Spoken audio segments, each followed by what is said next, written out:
Kalau Tuhanmu sudah maha tahu isi hati manusia, kenapa kalian masih harus salat 5 kali sehari? Suara lantang itu memecah keramaian pasar Baghdad. Semua mata menoleh. Seorang Yahudi berdiri di tengah kerumunan dengan dada membusung dan sorban putih yang nyaris menyala di bawah matahari. Orang-orang diam, tapi Abu Nawas tersenyum kecil sambil menepuk janggutnya. Pertanyaanmu berat tapi menarik, katanya tenang. Boleh aku bertanya balik sebelum menjawab? Tentu, jawab si Yahudi sombong. Berapa kali kau makan dalam sehari? Tanya Abu Nawas. 3 kali tentu saja. Kenapa tidak sekali saja? Bukankah perutmu juga tahu kau lapar? Orang-orang tertawa. Si Yahudi menggernyit. Itu berbeda, aku butuh tenaga. Lalu apakah Tuhan yang menciptakanmu tidak lebih layak diingat daripada perutmu sendiri? Balas Abu Nawas cepat. Suara tawa meledak. Si Yahudi terdiam tapi Abu Nawas belum selesai. Lapar perut membuatmu makan 3 kali. Lapar jiwa membuat kami salat 5 kali. Bila tubuhmu butuh makan agar hidup, maka rohmu butuh salat agar tidak mati. Kerumunan mendadak hening. Hanya suara angin membawa aroma roti dari kedai dekat sana. Tapi si Yahudi belum mau kalah. Kenapa 5 kali? Kenapa bukan 2 atau 10? Tanyanya ketus. Abu Nawas tersenyum lagi, kali ini dengan mata berkilat nakal. Besok pagi datanglah ke rumahku. Aku akan tunjukkan jawaban yang bisa kau lihat sendiri, bukan cuma dengar. Keesokan harinya si Yahudi datang. Abu Nawas menyambutnya dengan 2 cangkir teh hangat. Sebelum bicara kita bersuci dulu. Ia lalu berwudu. Gerakannya tenang dan lembut. Si Yahudi ikut meniru meski masih heran. Sekarang lihat baik-baik, kata Abu Nawas. Ia berdiri dan sholat 2 rakaat. Gerakannya sederhana tapi penuh ketenangan. Setelah selesai ia menatap si Yahudi. Apa yang kau rasakan? Aneh, jawab si Yahudi pelan. Tubuhku terasa ringan. Saat kau sujud, aku ikut merasa tenang. Itulah bukti pertama. Kata Abu Nawas, salat bukan hanya untuk Tuhan. Ia juga menyembuhkan manusia. Si Yahudi mulai penasaran. Tapi kenapa tetap 5 kali? Abu Nawas tersenyum dan berkata, cobalah lakukan 5 waktu bersamaku hari ini. Jangan baca apa-apa, cukup rasakan. Hari itu si Yahudi ikut salat subuh, lalu zuhur, asar, maghrib, dan isya. Di setiap waktu wajahnya makin tenang. Saat malam tiba, ia berkata lirih, hari ini waktuku terasa cukup. Tidak tergesa, tidak kacau. Hatiku damai. Abu Nawas mengangguk. Itulah rahasianya. Barang siapa menjaga salatnya, Allah menjaga waktunya. 5 waktu bukan beban, tapi keseimbangan. Terlalu sedikit ruhmu kering, terlalu banyak tubuhmu lelah. 5 adalah takaran sempurna antara dunia dan langit. Si Yahudi menatap langit malam. Aku datang untuk membantah, tapi aku pulang dengan hati yang tenang. Abu Nawas tersenyum dan menepuk bahunya. Begitulah, kadang jawaban Tuhan tidak terdengar di telinga, tapi terasa di dada. Beberapa hari setelah kejadian itu, kabar tentang Yahudi yang ikut salat bersama Abu Nawas tersebar di Baghdad. Orang-orang membicarakannya di kedai, di masjid, bahkan di pasar. Ada yang kagum, ada juga yang mencibir. Abu Nawas itu pandai bicara. Tapi apakah dia bisa membuat si Yahudi benar-benar beriman? Kata seorang ulama muda dengan nada sinis di majelis istana. Kata-kata itu sampai ke telinga Khalifah Harun ar-Rasyid. Ia tertarik. Panggil Abu Nawas ke istana. Aku ingin tahu apa yang sebenarnya terjadi. Keesokan harinya Abu Nawas berdiri di hadapan Khalifah. Ia membungkuk sopan, tapi tetap dengan wajah santai seperti biasa. Abu Nawas, kata Khalifah, aku dengar kau membuat seorang Yahudi hampir masuk Islam. Benarkah? Abu Nawas tersenyum. Hamba tidak memaksa siapapun, tuanku. Hamba hanya menunjukkan kebenaran dengan cara yang bisa dirasakan. Bagaimana caranya? Tanya Khalifah penasaran. Hamba ajak dia berwudu dan sholat, tapi bukan untuk mengajarinya bacaan, melainkan untuk menenangkannya. Saat jiwanya tenang, akalnya mulai terbuka. Saat akal terbuka, cahaya kebenaran bisa masuk. Khalifah mengangguk pelan. Menarik. Tapi tahukah kau, banyak ulama yang menganggap caramu tidak sesuai adat. Mereka bilang, bagaimana bisa orang kafir diajak sholat? Abu Nawas tertawa kecil. Tuanku, bila rumah seseorang kotor dan berdebu, apakah kita melarangnya masuk ke kamar mandi untuk mencuci diri? Khalifah terdiam, lalu tersenyum tipis. Kau memang selalu punya cara membuat yang sulit jadi mudah. Namun, si ulama muda yang tadi mengkritik berdiri dan menatap tajam. Tapi wahai Khalifah, agama bukan permainan kata. Kita tidak bisa sembarangan membiarkan kafir meniru ibadah kita. Itu penghinaan. Abu Nawas menatapnya dengan lembut. Wahai ulama, kau benar. Tapi bukankah Nabi pernah membiarkan orang-orang non-muslim masuk masjid? Bukankah mereka datang mencari kebenaran bukan menghinakan? Ulama itu terdiam. Abu Nawas melanjutkan, kalau air bisa membersihkan najis, kenapa ibadah tidak bisa membersihkan hati? Suasana istana hening. Semua mata tertuju pada Abu Nawas. Khalifah akhirnya tertawa lebar. Kau benar-benar Abu Nawas yang kukenal. Lidahmu tajam tapi hatimu lembut. Saat semua orang tertawa, pintu istana tiba-tiba terbuka. Si Yahudi yang dulu menantangnya masuk dengan wajah berbeda. Ia tampak tenang dan membawa segenggam kurma. Ia bersujud di depan Khalifah. Aku datang bukan untuk berdebat lagi, katanya lirih. Aku ingin mengucap syahadat. Semua terkejut. Khalifah berdiri dan menatap Abu Nawas. Apakah ini hasil dari salat yang kau ajarkan? Abu Nawas menjawab pelan. Bukan salatku yang mengubahnya, tuanku. Hatinya sendiri yang menemukan Tuhan. Khalifah mengangguk penuh haru. Baghdad beruntung memiliki orang sepertimu, Abu Nawas. Abu Nawas tersenyum. Bukan Baghdad yang beruntung, tuanku. Tapi siapapun yang mau mencari kebenaran tanpa sombong, dialah yang paling beruntung. Setelah kabar masuk Islamnya si Yahudi tersebar, nama Abu Nawas kembali jadi perbincangan. Banyak yang kagum, tapi sebagian ulama di Baghdad merasa tersaingi. Mereka menuduh Abu Nawas menyesatkan dengan cara-cara aneh dalam berdakwah. Suatu pagi, sekelompok ulama datang ke rumahnya. Mereka mengetuk pintu keras-keras. Abu Nawas, kami datang membawa amanah dari majelis ulama. Engkau harus menjelaskan ajaranmu di hadapan khalifah, kata salah satu dari mereka dengan nada tinggi. Abu Nawas tersenyum dan mempersilakan mereka masuk. Silakan duduk. Tapi sebelum bicara, izinkan aku menyiapkan teh. Ia lalu ke dapur, sementara para ulama saling pandang dengan wajah tegang. Beberapa menit kemudian, Abu Nawas keluar membawa teko besar dan cangkir-cangkir kecil. Ia menuang teh panas tapi dengan sengaja mengisi tiap cangkir hingga tumpah. Air teh mengalir ke lantai. Abu Nawas, apa-apaan ini? Seru salah satu ulama. Abu Nawas meletakkan teko dan menatap mereka. Lihatlah, ini kalian. Inilah hatimu ketika datang kepadaku. Sudah penuh dengan prasangka, bagaimana bisa menerima kebenaran? Ruangan hening. Para ulama saling pandang, sebagian menunduk.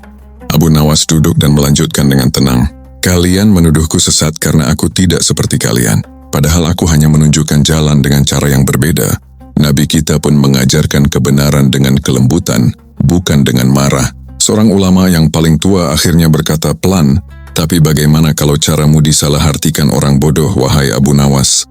Abu Nawas menatapnya lembut.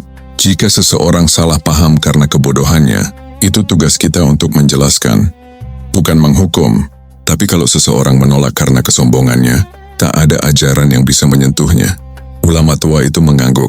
Lalu apa yang kau pelajari dari si Yahudi itu? Abu Nawas tersenyum. Aku belajar bahwa kadang orang yang paling keras menolak kebenaran, justru paling dekat dengan Tuhan. Asal diberi kesempatan untuk merasakannya, bukan hanya mendengarnya. Tiba-tiba dari luar terdengar suara anak kecil mengaji. Suaranya jernih dan menyentuh. Abu Nawas menunjuk ke arah suara itu. Lihatlah. Suara polos itu bisa menembus hati siapapun tanpa debat. Itulah dakwah sejati. Para ulama terdiam lama. Akhirnya mereka bangkit dan menyalami Abu Nawas satu persatu. Yang tadi paling keras bicara justru memeluknya dan berkata, engkau benar, Abu Nawas. Ilmu tanpa kelembutan hanya menumbuhkan kebencian. Setelah mereka pergi, Abu Nawas duduk di beranda rumahnya sambil menatap langit Baghdad yang mulai jingga. Ia bergumam pelan, kadang kebenaran tidak perlu dibela dengan teriak, cukup ditunjukkan lewat ketenangan. Dan dari kejauhan azan maghrib terdengar. Abu Nawas tersenyum, lalu berdiri mengambil air wudhu. Waktu salat datang lagi, katanya lembut. Waktu menenangkan diri bukan sekadar menunaikan kewajiban. Beberapa minggu kemudian, Khalifah Harun al-Rashid kembali memanggil Abu Nawas ke istana. Tapi kali ini bukan untuk menanyai, melainkan untuk meminta nasihat. Wajah sang khalifah tampak letih. Matanya merah karena kurang tidur. Abu Nawas, katanya pelan, aku gelisah. Aku sudah punya istana megah, istri yang setia, pasukan yang kuat. Tapi entah kenapa dadaku sering terasa kosong. Abu Nawas duduk tanpa berkata apa-apa. Ia hanya menatap wajah khalifah yang lelah. Setelah lama diam, ia bertanya, Tuanku, kapan terakhir kali engkau salat tanpa tergesa-gesa? Khalifah tertegun. Maksudmu? Salat bukan karena waktu sudah masuk, tapi karena hatimu ingin berbicara pada Tuhan. Khalifah menunduk. Mungkin aku terlalu sibuk memikirkan urusan dunia. Abu Nawas tersenyum. Itulah sebabnya hatimu terasa kosong. Tubuhmu ada di istana, tapi jiwamu sedang kelaparan. Ia lalu berdiri. Izinkan aku mengajarkan satu hal, tuanku. Malam ini solatlah sendirian, tanpa pengawal, tanpa imam, tanpa suara siapapun. Hanya engkau dan Allah. Ucapkan doa seperti anak kecil yang sedang berbicara, jujur pada ayahnya. Khalifah mengangguk pelan. Malam itu istana Baghdad sepi. Harun al-Rashid bangun dari tidurnya dan mengambil air wudhu. Ia salat di ruang kecil hanya diterangi cahaya lampu minyak. Untuk pertama kali dalam waktu lama, ia tidak membaca doa panjang. Ia hanya berkata lirih, "Ya Allah, aku lelah. Aku ingin tenang." Air mata jatuh tanpa disadari. Dan setelah sujud terakhir, dadanya terasa ringan. Keesokan paginya, ia memanggil Abu Nawas lagi. "Aku lakukan apa yang kau katakan. Dan malamku terasa damai." Abu Nawas tersenyum kecil. Itulah kekuatan solat, tuanku. Ia bukan sekadar kewajiban, tapi pertemuan. Banyak orang mengerjakannya dengan tubuh tapi tidak dengan hati. Khalifah mengangguk dalam-dalam. Sekarang aku mengerti kenapa si Yahudi dulu berubah. Bukan karena kau memaksanya, tapi karena ia merasakan sesuatu yang tak bisa dijelaskan. Abu Nawas menjawab tenang. Hati manusia adalah ladang. Jika disiram dengan kesombongan, tumbuh duri. Jika disiram dengan salat, tumbuh ketenangan. Khalifah tersenyum lega. Abu Nawas, kadang kata-katamu terdengar sederhana, tapi maknanya menembus jiwaku. Karena hamba tidak menasihati dengan ilmu. Tuanku, kata Abu Nawas sambil menunduk, hamba hanya berbagi pengalaman dari hati yang juga sering gelisah. Khalifah berdiri dan menepuk bahu Abu Nawas. Mulai hari ini, aku ingin para penasihat istana belajar darimu. Bukan belajar berbicara, tapi belajar mendengar. Abu Nawas tersenyum. Kalau begitu, biarkan mereka belajar dari keheningan, bukan dari debat. Dan pagi itu Baghdad terasa lebih damai. Suara azan dari menara masjid terdengar lebih lembut dari biasanya. Abu Nawas melangkah keluar istana dengan wajah tenang, sambil berbisik, "Setiap sujud adalah istana yang tak pernah runtuh." Beberapa bulan berlalu sejak malam Khalifah menemukan ketenangan lewat salatnya. Baghdad pun terasa lebih tenteram. Namun seperti biasa, ketenangan tak pernah lama. Kali ini datang seorang cendekiawan, asing dari negeri Romawi Timur. Ia terkenal pandai, berdebat dan suka menantang para ulama di setiap kota yang dikunjunginya. Ia datang ke istana dengan pakaian megah dan sikap congkak. Aku dengar di Baghdad ada seorang bernama Abu Nawas yang katanya bisa menjawab pertanyaan apapun. Katanya di depan Khalifah, "Izinkan aku mengujinya." Khalifah memanggil Abu Nawas ke aula istana. Saat masuk, "Abu," Nawas melihat cendekiawan itu sudah menunggu dengan wajah penuh keyakinan diri. "Abu Nawas," katanya, "aku ingin bertanya satu hal sederhana. Kalau Tuhanmu itu maha ada dan maha melihat, mengapa manusia masih perlu salat menghadap ke arah tertentu? Bukankah arah itu membatasi Tuhan?" Suasana istana tegang. Para ulama saling berbisik, tapi Abu Nawas tetap tenang. Ia menatap cendekiawan itu sambil tersenyum. "Kau benar," katanya lembut. "Tuhan tidak terbatas oleh arah, tapi manusia terbatas oleh hati." Cendekiawan itu mengerutkan kening. "Apa maksudmu?" Abu Nawas berjalan pelan ke tengah ruangan. "Bayangkan kau ingin bicara dengan raja. Meski raja bisa mendengar dari manapun, apakah sopan kalau kau bicara sambil membelakanginya?" Cendekiawan itu terdiam. Abu Nawas melanjutkan, "Menghadap kiblat bukan karena Tuhan di sana, tapi karena manusia butuh arah agar hatinya tidak berkelana. Bila tidak ada kiblat, manusia akan sibuk mencari Tuhan ke segala penjuru dan lupa untuk benar-benar berbicara dengannya." Cendekiawan itu mencoba menyerang lagi. "Kalau begitu, mengapa kalian harus rukuk dan sujud? Apa Tuhan perlu disembah dengan tubuh?" Abu Nawas tersenyum lebar. "Tubuh ikut sujud supaya jiwa tahu diri. Tanpa sujud, kesombongan manusia tak akan pernah tunduk." Khalifah tersenyum bangga. Para ulama mengangguk setuju. Tapi Abu Nawas belum selesai. Ia mengambil segelas air dan berkata, "Lihat air ini. Ketika aku angkat tinggi, ia berguncang. Tapi ketika aku letakkan di tanah, ia menjadi tenang. Begitu pula hati manusia. Ini hanya tenang ketika merendah." Cendekiawan itu terdiam lama. Wajahnya yang tadi sombong perlahan melunak. Ia menunduk dan berkata pelan, "Aku datang untuk menguji, tapi aku malah diajari." Abu Nawas menjawab lembut, "Orang bijak tak malu belajar dari siapapun, bahkan dari orang yang datang untuk membantah." Khalifah berdiri dan memeluk Abu Nawas. "Engkau bukan hanya cerdas, tapi juga meneduhkan hati manusia." Abu Nawas menunduk hormat. "Tuanku, hamba hanya mengingatkan diri sendiri, bahwa siapapun yang menegakkan salat, sebenarnya sedang melatih dirinya untuk tunduk, tenang dan jujur pada Tuhan."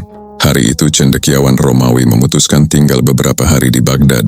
Ia belajar diam-diam dari cara Abu Nawas beribadah dan berbicara. Dan di malam terakhir sebelum pulang, ia berkata pada para ulama ini, sekarang aku tahu, kekuatan Islam bukan pada pedangnya, tapi pada hatinya yang bersujud. Sementara itu, Abu Nawas duduk di beranda rumahnya menatap langit Baghdad yang berbintang. Ia tersenyum dan berbisik, setiap salat adalah perjalanan pulang, bukan ke arah kiblat tapi ke arah hati.